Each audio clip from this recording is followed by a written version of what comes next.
वैभव सगर्जी महाराज की जय। तो दशांग निवारणी माता की जय। सभी को जय श्री वंदना भैया जी। चलिए थोड़ा सा अपन जो अपन ने दोहराया है कल का विषय को फिर से एक बार रिपीट कर लेते हैं, जब तक लोग और जुड़ जाते हैं।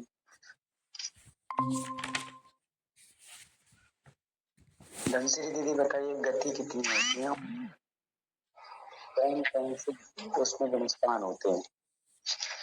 जी भैया जी, गति 4 होती है। नरक गति, तिर्यंच गति, मनुष्य गति और देव गति। और नरक गति में गुणस्थान 1 से 4 होते हैं। तिर्यंच गति में गुणस्थान 1 से 5 होते हैं। मनुष्य गति में गुणस्थान 1 से 14 होते हैं। देव गति में गुणस्थान 1 से 4 होते हैं। बहुत सुंदर। तिर्यंच गति में 1 से 5 गुणस्थान किस अपेक्षा से होते हैं प्रीति दीदी? वंदना भैया जी, मैं तो 4 दिन क्लास नहीं जुड़ पाई। चलिए जूली दीदी आप बताएंगे। वंदना भैया जी, तिर्यंच गति मतलब सम्यक धारण कर सकते हैं तो इसलिए 1 से 5 गुणस्थान होते हैं। सम्यक तो नारकी भी धारण तो नारकी तो नहीं कर सकती, लेकिन तिर्यंच गति में मतलब उनको सम्यक हो सकता है। तो नरक में सम्यक नहीं हो सकता? नहीं नहीं हो सकता। नहीं। अच्छा, देवों को? देवों को तो होता है, सम्यक धारण नहीं कर सकते। देव लोग कर सकते, नारकी नहीं कर सकते। लेकिन अच्छा, देवों का भी 5वां गुण स्थान होना चाहिए।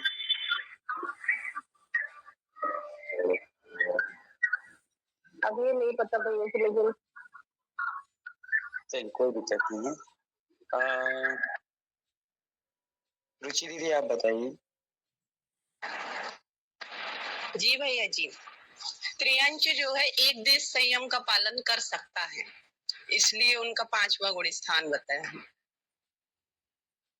बहुत सुंदर। हाँ, 5वां गुण स्थान, क्योंकि वो देश वृत्तों को धारण कर सकता है, जबकि नारकी और देवलोग देश वृत्त धारण नहीं कर सकते, इसलिए उनका 4था ही रहता है। जूली दीदी आप ध्यान रखिएगा, सम्यक दर्शन नारकियों को भी हो जाता है और देवों को भी सम्यक दर्शन हो जाता है, पर वो लोग व्रत धारण नहीं कर सकते हैं। इस कारणों से भैया जी, देश व्रत का क्या मतलब होता है? देश व्रत का अर्थ होता है दीदी क्षुल्लक, एलक, प्रतिमाधारी बन जाना।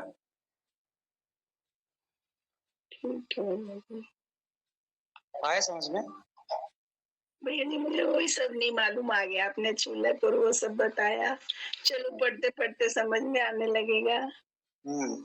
देश व्रत का अर्थ होता है दीदी कि आधे रूप में व्रतों को धारण कर लेना। एक तो महाव्रती होते हैं, जो अपने मुनि महाराज होते हैं, वो महाव्रती होते हैं, और क्षुल्लक केलक होते हैं, उनसे छोटे होते हैं, क्योंकि वो पूर्ण महाव्रती नहीं है, एक देशव्रती है। एक देश मतलब कि उन्होंने पूर्ण रूप से हिंसा आदि का त्याग, 5 पाप जो है उनका पूर्ण रूप से त्याग नहीं किया है, उन्होंने एक देश रूप में किया है। एक देश से हम कैसे लगाएंगे, तो ऐसे समझिए कि जैसे हिंसा, त्रिश जीवों की हिंसा और स्थावर जीवों की हिंसा। त्रिश और स्थावर तो जानते होंगे आप। हाँ जी हाँ जी। तो स्थावर में है पृथ्वी का है, जल का है, अग्नि का है, वायु का है, वनस्पति का, ये सब स्थावर है। और 2 इंद्रिय, 3 इंद्रिय, 4 इंद्रिय, पंचेंद्रिय, ये सब त्रिश है। हाँ जी।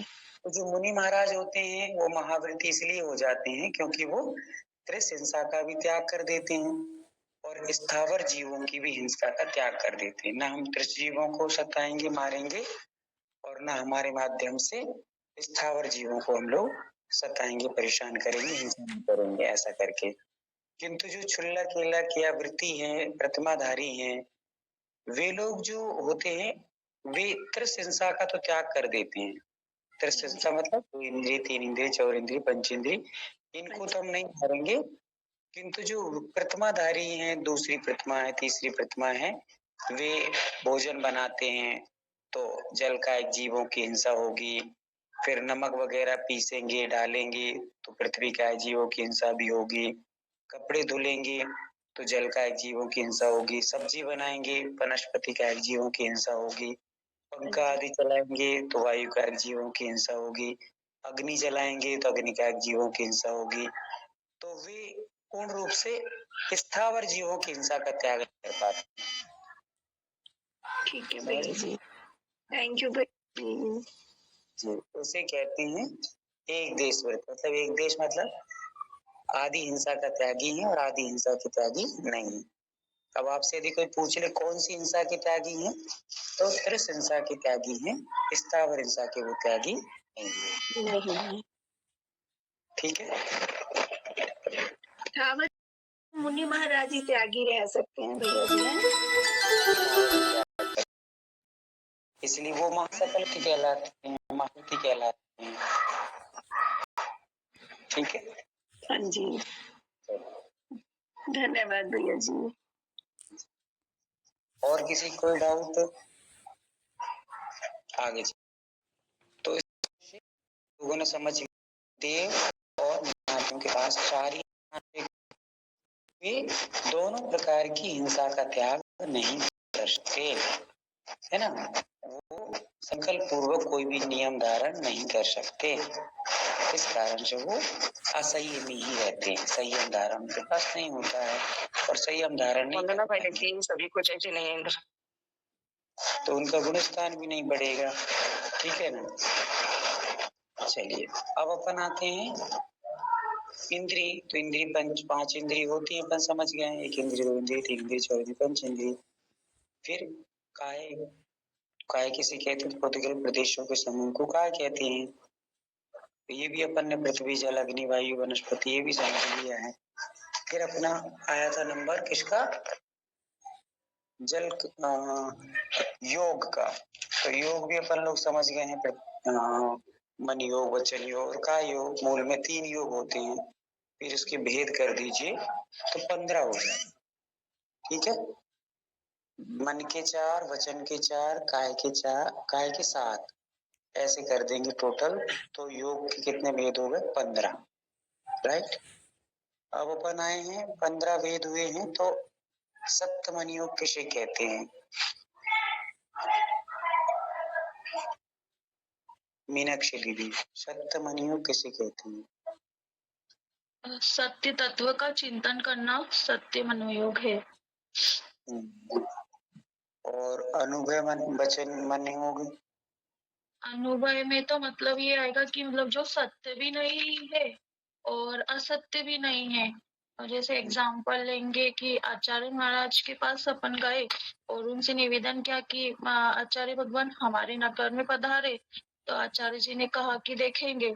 और तो मतलब आ गए तो हमने, वो आचार्य जी बोलेंगे कि हमने कब कहा था कि हम नहीं आएंगे, और नहीं आए तो मतलब हमने कब कहा था कि हम आएंगे। तो ये हो गया अनुभव वचन योग। मन योग? भैया जी इनके गुण स्थान समझ में नहीं आ रहे, सत्य और असत्य की। सत्य के गुण स्थान है ना। मतलब है कि असत्य मनोयोग में 1 से 12 कैसे आएंगे, मतलब इनके गुण स्थान समझ में नहीं आ रहे। असत्य के 1 से 12 कैसे आएंगे? अपन ने पिछली बार शायद 1-2 दिन पहले किसी ने ये प्रश्न पूछा था, तो मैंने बताया था, शायद जवाब दिया था। उस समय आप नहीं थी क्या? हाँ, वो नेटवर्क का प्रॉब्लम हो रहा था शायद। चलिए कोई दिक्कत नहीं है।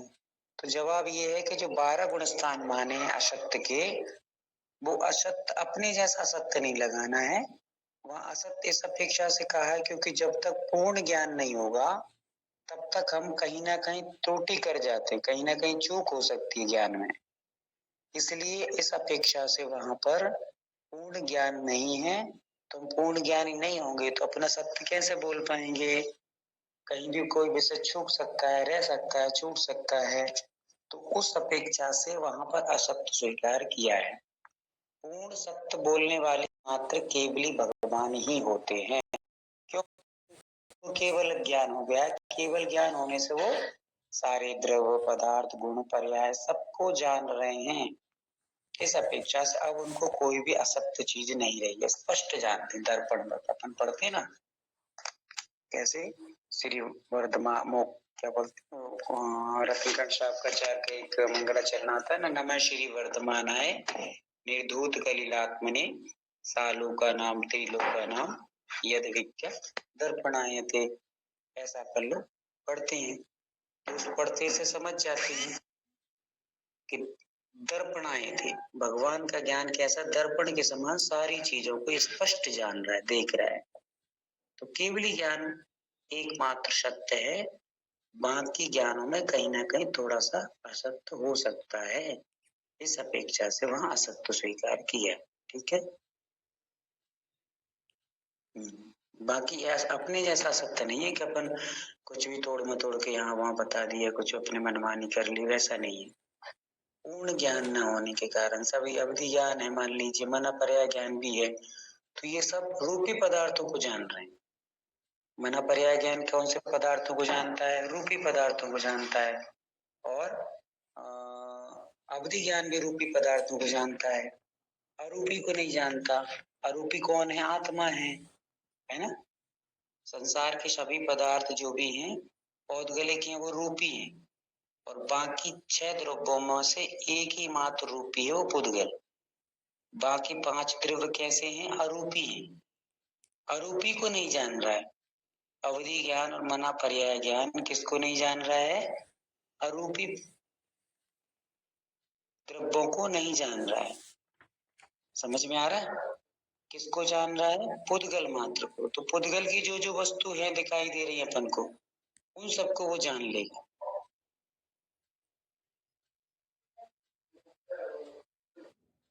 किसी कोई डाउट, कोई जिज्ञासा? वंदना भैया जी, तो फिर हम सत्य के लिए क्या कारण लिखेंगे भैया जी? सत्य के लिए कारण, सत्य के लिए कारण मतलब जो असत्य का अभी मैंने लिखा है, देखिए पढ़ के सुनाती हूँ। सच्चे देव शास्त्र गुरु पर दृढ़ निष्ठा तो होती है, मगर पूर्णतः तत्वों पर श्रद्धा केवल ज्ञान के बाद ही होता है। थोड़ा सा विपरीत चिंतन हो सकता है या हो जाता है। पदार्थों का पूर्ण रूप से ज्ञान न होने के कारण उसे असत्य माना जाता है। ये क्योंकि पहले से 12 गुरस्तान में आता है, क्योंकि ये एक रीजन है उसका। तो 1 से 13 या 14 गुणस्थान में जो सत्य मनोयोग आएगा, उसके लिए हम क्या लिखेंगे यहाँ पे?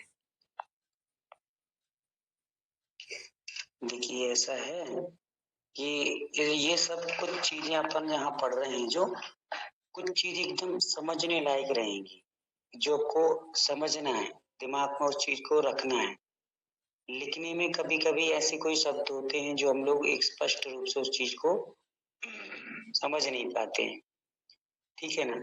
अब जैसे इसमें परिभाषा बताई है सत्य की, जो आप लोग 24 टाणा वगैरह की पुस्तकें कहीं पढ़ेंगे तो उसमें परिभाषा बताएंगे कि मन की जो प्रवृत्ति होती है उसे क्रमशः सत्यमनु असत्यमनु आदि कहते हैं।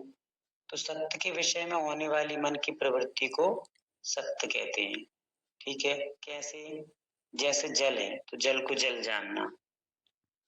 असत्य किसे कहते हैं, तो असत्य के विषय में होने वाली मन की प्रवृत्ति को असत्य कहते हैं। कैसे, तो जो मृग मरीचिका होती है ना, उसको जल मानना। मृग मरीचिका क्या होता है, जैसे कभी हम लोग धूप में सड़क पे देखते हैं तो दूर तक दिखाई देता है कि जैसे बहुत बड़ा तालाब भरा हो, जल चमकता चमकता जल दिखाई देता है, पर वो जल जल नहीं है। आ रहा है समझ में? हाँ ना, या हैंड रेस्ट या हैंड थम्स अप। हाँ, तो ये असत्य है। मरीचिका किसे कहते हैं, तो मृग मरीचिका मतलब दूर कहीं हम लोग सड़कों पर जब देखते हैं तो गर्मी के दिनों में सड़कों पे ऐसे जल सा चमकता दिखाई देता है, उसको जल मान लेना, तो ये असत्य है। वैसे ही इन सत्य और असत्य की परिभाषा को यहाँ पर दोहराया गया है। किंतु यदि हम कहें कि 12वें गुण स्थान में कैसा असत्य होता होगा, तो वहां कोई असत्य नहीं होता, मात्र उनको पूर्ण ज्ञान नहीं है। और ज्ञान जब तक पूर्ण नहीं होगा तब तक वो पदार्थों को स्पष्ट नहीं समझेंगे। उदाहरण के तौर पे आपको बता दिया है कि 6 द्रव्य होते हैं, 6 द्रव्यों में से एक मात्र पुद्गल ही रूपी होता है, बाकी 5 द्रव्य अरूपी होते हैं। और मना पर्याय ज्ञान अवधि ज्ञान वाले 12वें गुण स्थान तक जा रहे हैं, वो एकमात्र रूपी पदार्थ को ही जानते हैं। तो इसका अर्थ हो गया वो पुद्गल को ही जानते हैं, न वो अंदर जीव के स्वरूप को जानते हैं। अभी स्वरूप को मतलब कि अनुभव तो करते हैं पर स्पष्ट रूप से उसको देख नहीं पा रहे हैं। वैसे ही धर्म द्रव्य है, अधर्म द्रव्य है, आकाश द्रव्य है, काल द्रव्य है, इनको वो स्पष्ट दर्पण की तरह नहीं देख पा रहे हैं। शास्त्रों के अनुसार जान रहे हैं, स्पष्ट रूप से उन पर श्रद्धान कर रहे हैं, अखाट श्रद्धान है, क्योंकि छायक सम्यक दृष्टि है। 12वें गुण स्थान में तो छायक वाला रहता है, तो छायक सम्यक दर्शन के कारण स्पष्ट सब चीजों को जान रहे हैं, पर श्रद्धान के रूप में जान रहे हैं, स्पष्ट दिखाई उनको नहीं दे रहे हैं। और केवल ज्ञान में क्या होगा, जैसे कि हम लोग बैठ करके मान लीजिए ऊपरी कोई स्थान पर बैठ जाएं तो पूरा मेला एक साथ देख सकते हैं, पूरी भीड़ को। जैसे बड़ी सिटी में कहीं ऊपर जाके देख लो तो पूरे घर दिखते हैं, छोटे छोटे छोटे सब बड़े सब चीज दिखती रहती है। वैसे केवल ज्ञान 6 ही द्रव्यों को जानते हैं, रूपी को भी जानते हैं और अरूपी को भी जानते हैं। आ रहा समझ में? रूपी को भी जानते हैं और अरूपी को भी जानते हैं। जैसे मान लीजिए कि आपसे कह दिया कि कभी आप कोल्हापुर गए होंगे, ठीक है ना, पास में ही कोल्हापुर है, पुणे वगैरह। तो पुणे के बारे में आपने सुना होगा कि हाँ भाई वहां पे ये है वो है ये है, सारी जानकारी ले ली, पुस्तकों के माध्यम से ले ली, नेट के माध्यम से ले ली। ये जानकारी लेना अलग है और उसको स्पष्ट रूप से जानना अलग बात है। तो जो अवधि ज्ञानी और मना पर्याय ज्ञानी है ना, ये शास्त्रों के अनुसार द्रव्य के अनुसार उसको समझ रहे हैं कि ऐसा पुद्गल होता है, ऐसा धर्म अधर्म द्रव्य होते हैं, ऐसे काल द्रव्य होते हैं, इस प्रकार का आकाश द्रव्य होता है, ये सब जान रहे हैं पर स्पष्ट देख नहीं पा रहे उसको। जब तक केवल ज्ञान नहीं होगा तब तक वे स्पष्ट उसको देख नहीं पाएंगे, और जब तक स्पष्ट नहीं देखेंगे तब तक वे पूर्ण ज्ञानी नहीं कहलाएंगे, असत्य की कैटेगरी में कहलाएंगे।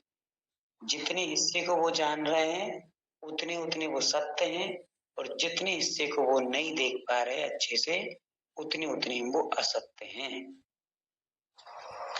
एग्जाम्पल एक बार और समझ लीजिए। जैसे मान लीजिए हाथी है, हाथी यदि किसी तालाब में डूबा हुआ है तो उसकी हमें ऊपर की सूंड दिख रही है, सूंड दिख रही है, थोड़ा सा शरीर दिख रहा है, तो हम ये तो जान रहे हैं कि ये हाथी है, किंतु उसको जब तक वो पूरा बाहर नहीं आएगा तब तक आप उसके एक एक हिस्से में कहाँ चोट लगी है, कहाँ उसको किस प्रकार का हिस्सा है, कैसी उसकी सूंड कितनी लंबी है, पैर कितने मोटे हैं, कितना भारी शरीर है, ये स्पष्ट आप पूरा नहीं देख पाएंगे।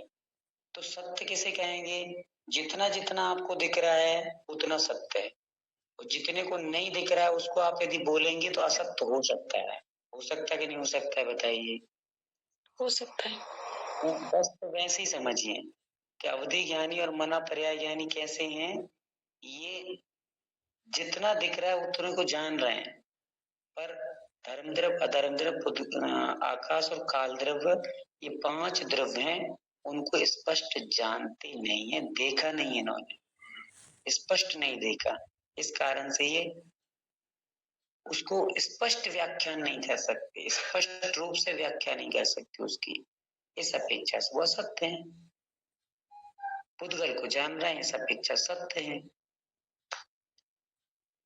एक ही द्रव्य को जान पा रहे हो और एक द्रव्य को भी पूर्ण रूप से नहीं जान पा रहे हैं, कुछ द्रव्य क्षेत्र काल भाव की मर्यादा को लेके जान रहे हैं, ऐसा समझना चाहिए।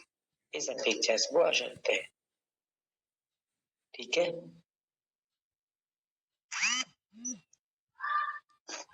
कुछ पल्ले पड़ा नहीं पड़ा? भैया रूपी पदार्थ यानी जो स्पष्ट रूप से उद्गल दिखाई देते हैं उसे रूपी पदार्थ कहते हैं क्या? रूप दीदी के बारे में फिर से बताइए। पुद्गल की जो भी चीज पुद्गल के बाद यदि आप ऐसा जानना चाहें रूपी किसे कहते हैं, तो आपको आंखों के माध्यम से जो जो भी दिखाई दे रहा है वो सब पुद्गल ही है। क्या है? पुद्गल ही है। क्यों? क्योंकि रूप किसका है? रूप मात्र पुद्गल के पास ही है। तो हम रूपी को ही जान पाएंगे। जिसको अरूपी है, जो अरूप दिखता ही नहीं है, उसको कैसे जानोगे आप? आपसे कह दे कि आकाश को पकड़ के बताइए आप, तो आकाश अरूपी है, उसको देख ही नहीं पाओगे आप, तो उसको जानो कैसे कैसा है? बस उसको हमने श्रद्धान करके रखा है कि आकाश कोई पदार्थ है, आकाश कोई द्रव्य है, ऐसा हमने श्रद्धान करके रखा है। तो श्रद्धान के अनुसार हमारा सम्यक दर्शन बना है। और सम्यक दर्शन बना है पूर्ण रूप से, जब तक हमें उसके स्पष्ट देखेंगे नहीं, तो वो कौन देख पाएगा? केवल ही भगवान ही देख पाएंगे कि आकाश कैसा होता है। और अरूपी को अरूपी रूप में जानेंगे, देखेंगे। अभी हम नहीं जान पा रहे हैं, ऐसा समझिए। पुद्गल ही एकमात्र रूपी है जो दृश्यमान है, जो दिखाई देता है। इसलिए संसार की जो भी चीज दिख रही है, आपसे कभी पूछे कि कौन सा द्रव्य दिखाई दे, तो पुद्गल ही दिख रहा है। आपको साइकिल दिख रही है, मोटरसाइकिल दिख रही, आप दिख रहे हैं, पति दिख रहा है, पुत्र दिख रहा है, पैसा दिख रहा है, परिवार दिख रहा है, धन दौलत जो भी कुछ दिख रहा है, गाड़ी बंगला जो भी दिख रहा है, भोजन पानी आदि सब पुद्गल है, सब टोटल पुद्गल है।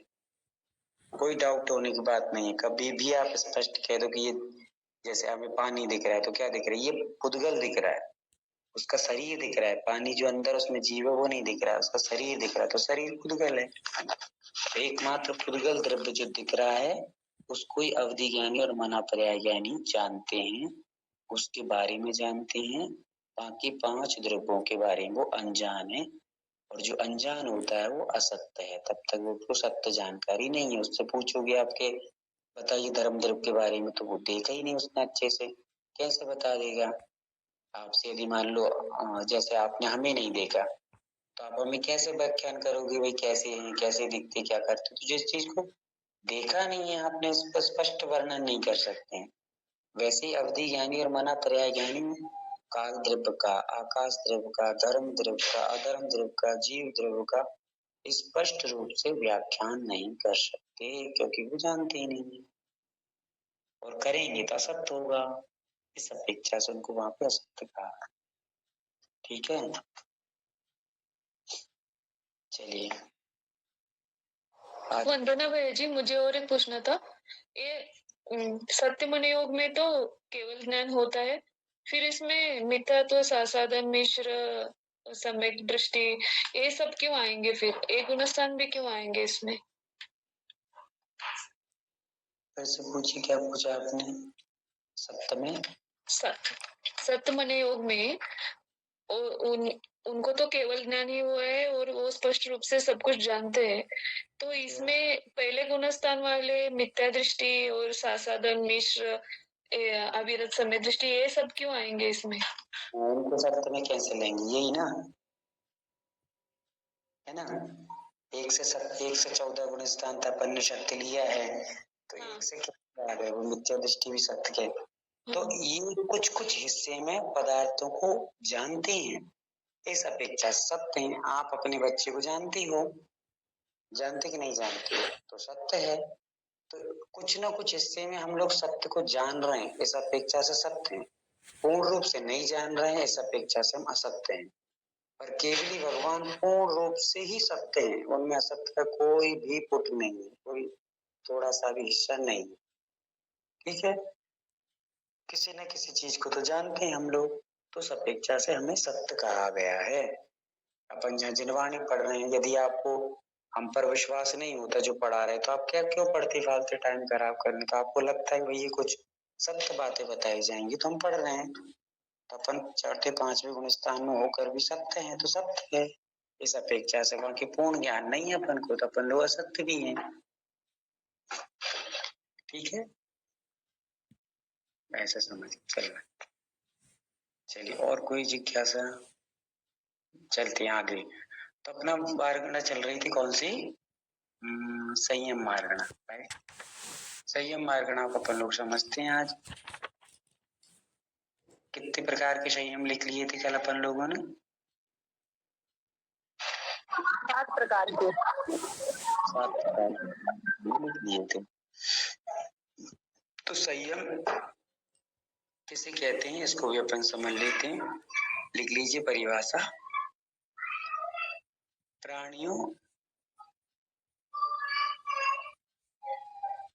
प्राणियों और इंद्रियों के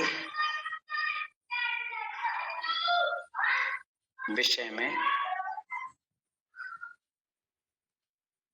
अशुभ प्रवृत्ति का त्याग करना।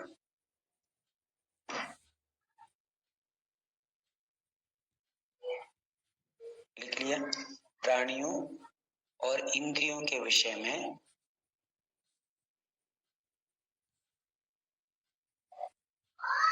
अशुभ प्रवृत्ति का त्याग करना संयम कहलाता है।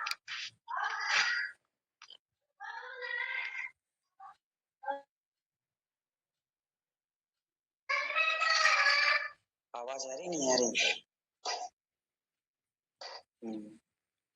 अब इसको यदि आप अपनी भाषा में, संक्षिप्त भाषा में लिखना चाहेंगे तो 2 शब्दों को मिलकर संयम बना, सम प्लस यम। तो सम्यक प्रकार से यम अर्थात इंद्रिय और मन का निरोध करना संयम कहलाता है। ये अपनी भाषा में समझने के लिए।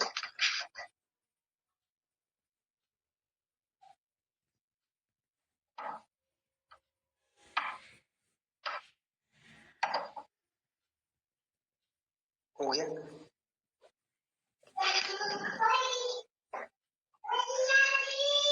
भैया इसको फिर से बताइए संयम का।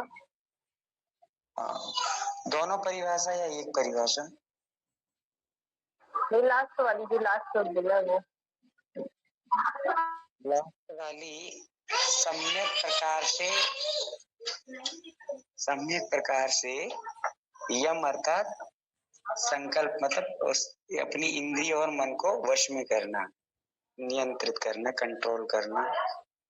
सम्यक प्रकार से अपनी इंद्रिय और मन को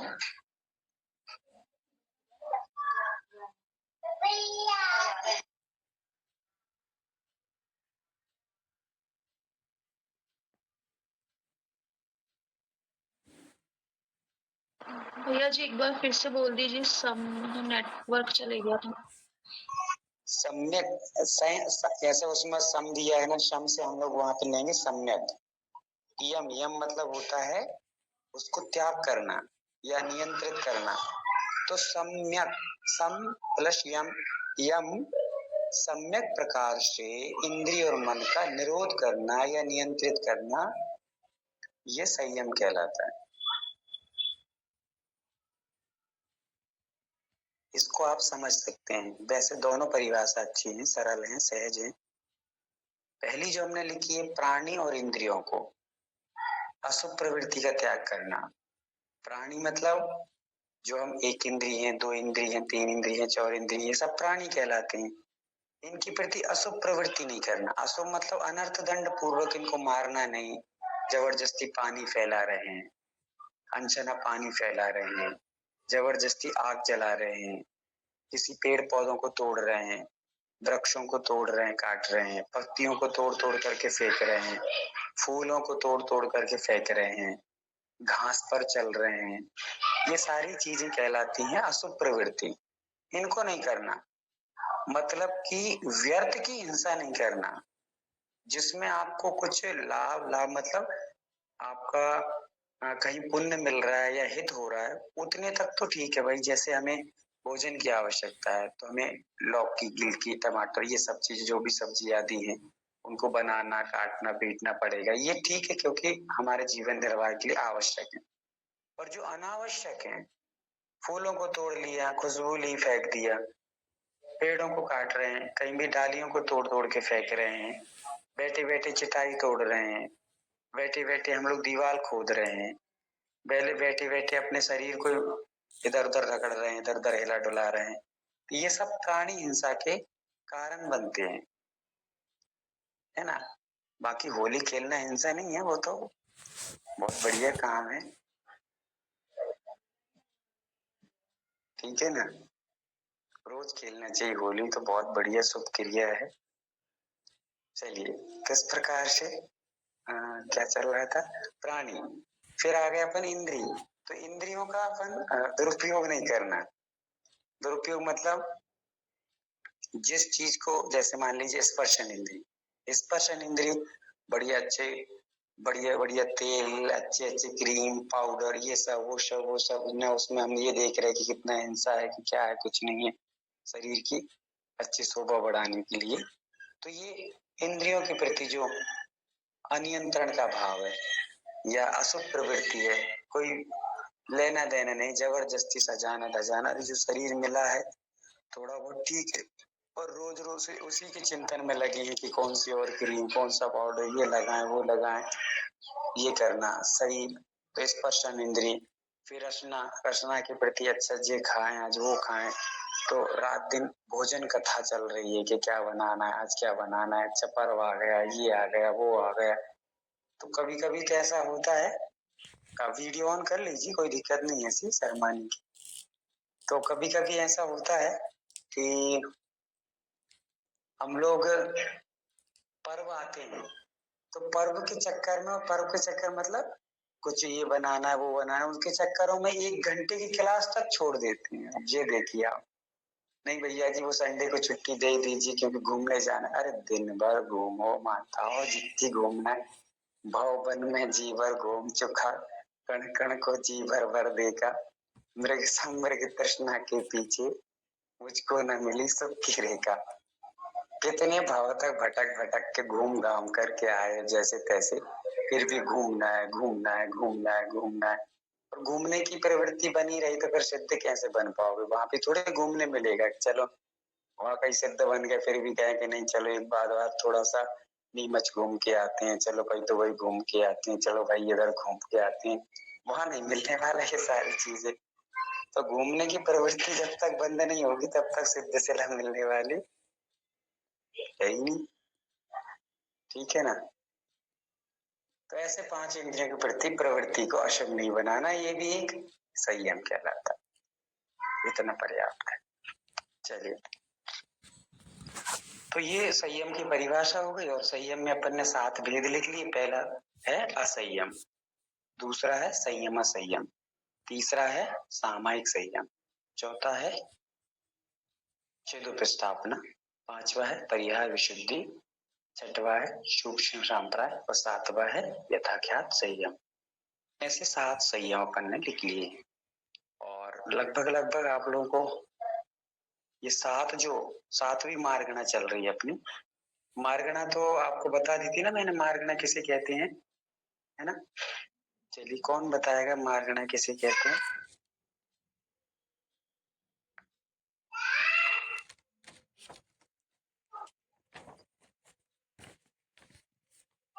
सुनीता दीदी आप बताएंगे क्या, आज ही जुड़ी है कि सुनीता?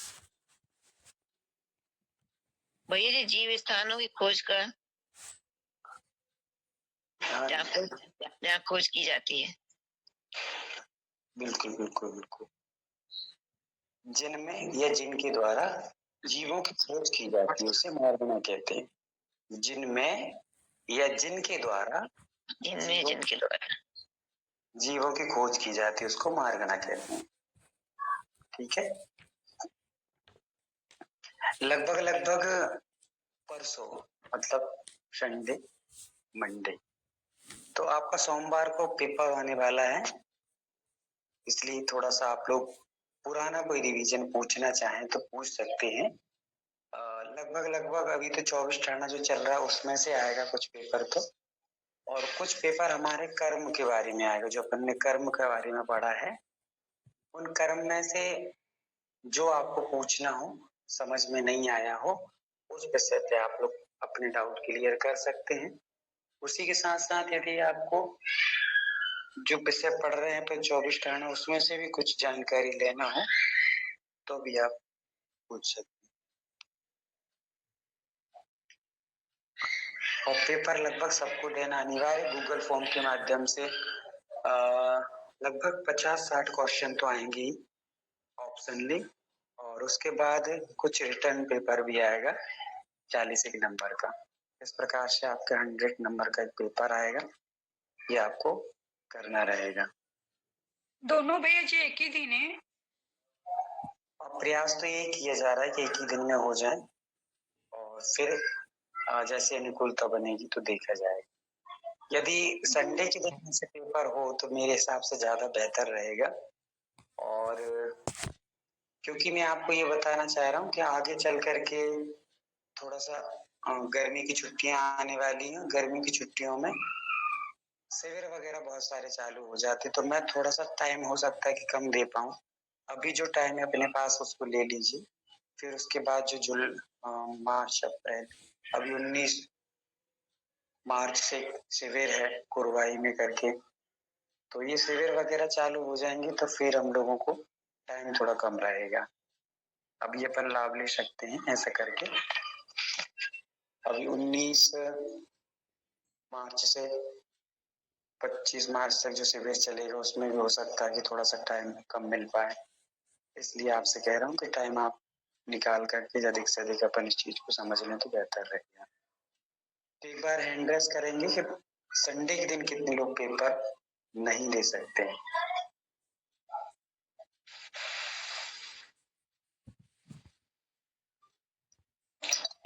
भैया जी वंदना, संडे तो कल ही है। हाँ वही कल।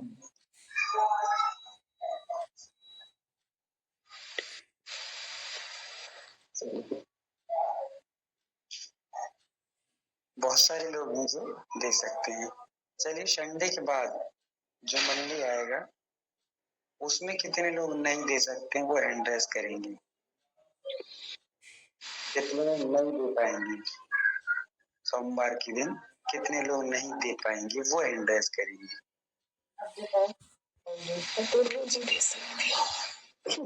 दे पाएंगे सोमवार को।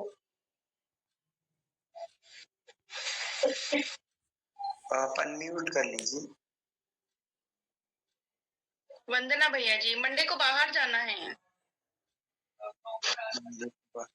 तो बाहर गाड़ी में ही जाना है ना, तो गाड़ी में बैठे बैठे दे देना, पेपर में थोड़ी अपन को कुछ वो करना रहेगा। ट्राई करेंगे पर शायद ही हो पाएगा भैया जी। चलिए कोई दिक्कत नहीं। और वहाँ की लगभग सभी लोग एग्री हैं, दे सकते हैं। चलिए तो अपन फिर सोमवार को ही कंफर्म करते हैं, सोमवार के दिन आपका लिया जाएगा। वरना भैया जी कर्मों के बारे में मैंने तो थोड़ा सा ही पढ़ा हुआ है, क्लास में जो पढ़ा था इतना सा तो याद है मुझे। आगे पढ़ना तो मैं डिटेल दीदी लोगों से ले लूं कुछ। बिल्कुल बिल्कुल, आप तो दीदी कोई ऐसा कोई बात पूछने वाली बात नहीं है। तो आपको खुद कोमल भैया आपने भेजी थी ना नोट्स वॉइस वगैरह? जी भैया जी, अस्मिता ने सेंड किया है उनको। वो तो मुझे मिल गए थे, मुझे कर्मों के और भेज दीजिएगा भैया जी। बिल्कुल बिल्कुल जी, आपको वीडियो भी भेज देना, और कर्मों की वीडियो भी डली है ना शायद कोमल भैया, वो भी भेज देना। और जी भैया नोट्स वगैरह भी भेज देना। ओके, धन्यवाद भैया जी। भैया जी रिटर्न और ऑब्जेक्टिव वाला एक ही दिन होगा क्या? लगभग तो यही चल रहा है कि एक ही दिन होगा, क्योंकि टाइम बचाना, क्लास को ज्यादा से ज्यादा भी करना है। भैया जी टाइम भी देना पड़ेगा, आपने पिछली बार मतलब पेपर इतना बड़ा था और टाइम भी कम दिया था। कोई बात नहीं, अपन लोग रात को 12 से सुबह 3 बजे तक कोई दिक्कत नहीं, टाइम रखेंगे। ऐसी बात नहीं, आप लोग पूरी जो भी फरमाइश रहेंगी सब पूरी होंगी। अपन लोग रात को 12 से 4 बजे तक आप पेपर आराम से दे सकते हैं, कोई टेंशन। ठीक है।